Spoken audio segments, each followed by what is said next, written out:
Dear corona, नहीं corona. बात यह है कि मेरा तुमसे कोई ज़ाती झगड़ा नहीं है। हमारा कोई ख़ास मुकाबला भी नहीं। तुम एक नन्हे से वायरस हो और मैं दो कान, नाक, आंखों समेत मुकम्मल इंसान।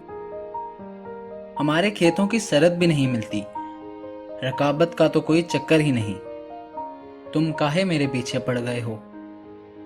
मैंने बड़ी मुश्किल से अपना थोड़ा बहुत रौब बनाया था, साइंस, अदब, इजादात वगैरह के ज़रिए। तुम क्यों मुझे बेबस करने पर तुल गए हो? मैंने कौन सी तुम्हारी भैंस खोली है? मेरी ज़िंदगी कितनी बेफिक्र थी, तुमने बैठे बिठाए हाथ धोने पर लगा दिया।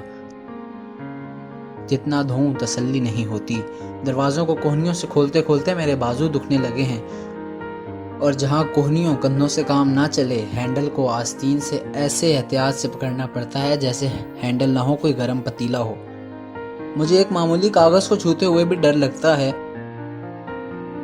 मेज़ पर स्टेपलर, कीबोर्ड, माउस सब साफ करते करते काम का वक्त निकल जाता है, और फिर ये फिक्र कि इन दुनियावी चीज़ों को छूने के बाद हाथ चेहरे की तरफ ना जाएं। ये एक निहायत नामुमकिन टास्क है। इससे पहले मुझे कभी अंदाज़ा ही नहीं था मुझे नाक, गाल, माथा खुजाने की आदत है। अब देखो, मेरे काम की टेबल से नलके की टूटी 2 मिनट की वॉक पर है। अगर गाल खुजाना हो तो उससे कबल हाथ धोने तक मेरी जान अजाब में आ जाती है। छींकने खांसने की सरेआम अयाशी तो जैसे दीवानों का ख्वाब बनकर रह गई है। मेरे भाई, तुमने तो जैसे मुझे सफाई परेड पर मामूर कर दिया है। मुझे लेडी मैकबेथ बना दिया है, और फिर हाथों चेहरों की टेंशन से थोड़ा रिलैक्स हो जाऊं तो कपड़ों को धोने की फिक्र लग जाती है। तुम खुद तो रोजी रोटी की फिक्र से आज़ाद हो, लेकिन मेरे साथ एक अदद पेट लगा है।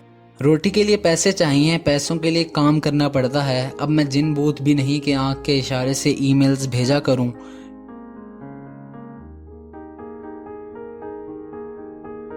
टेलीपैथी भी नहीं आती, वरना फोन कान से लगाने की झंझट ना करना पड़ती। कितने दिनों से सिनेमा या रेस्टोरेंट की शक्ल नहीं देखी, किसी दोस्त को गले नहीं लगाया, अपने बच्चों को भी छूते हुए डर लगता है। ऐसा करते हैं, कोई दरमियानी रास्ता निकाल लेते हैं या आपस में मुक मुका कर लेते हैं।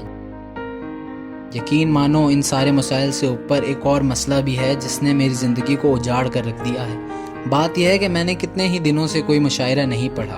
अब तुम्हें ये कैसे समझाऊं, अगर मुशायरे ना पढ़े तो शोहरत कैसे होगी, और शोहरत ना मिली, पब्लिक को मेरी अजमत का पता ना चला, मेरा एक भी शेर हिट ना हुआ, तो ये तो पीठ में छुरी घोंपने और जिंदा दरगोर कर देने जैसा है।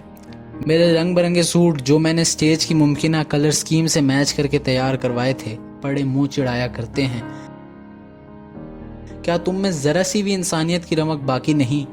चलो, तुमने अगर मुझे सफाई अस्ती से मिटा भी दिया तो तुम्हें आखिर क्या मिलेगा? तुम्हें रहने के लिए घर नहीं चाहिए, सोने के लिए बेड नहीं चाहिए, ना गाड़ी में सैर कर सकते हो, ना जहाज में बैठकर झूले ले सकते हो। तो भाई, आखिर इतना फसाद मचाने की क्या जरूरत है? मैं बहुत कंफ्यूज्ड हूँ। एक बार खुलकर बताओ, तुम आखिर चाहते क्या हो?